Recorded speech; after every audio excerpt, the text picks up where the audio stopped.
աչով և Սուրբ Գեղարդով Սուրբ Մերոնը օրհնելուց հետո անդյարնագրում է նաև մեր հավատքի փորձ Սուրբ Լուսավորիչի աջով, որը մեր ազգային եկեղեցական ամենամեծ սրբությունն է։ Ամենայն հայոց կաթողիկոսությունն այնտեղ պետք է լինի նաև դրա բարոյականության կնիքը, խորհրդանիշը, Լուսավորչի աչը, այս բասկի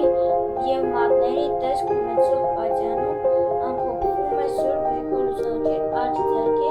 մասունքները։ Նվիրական այս սրբությունը պատմության ընթացքում բաժնեկից է եղել մեր ժողովրդի ձեռքբերումներին և դժբախտություններին, պատուհասներին և վերելքներին, մշտապես իր օրհնությունը բաշխելով ամենքին։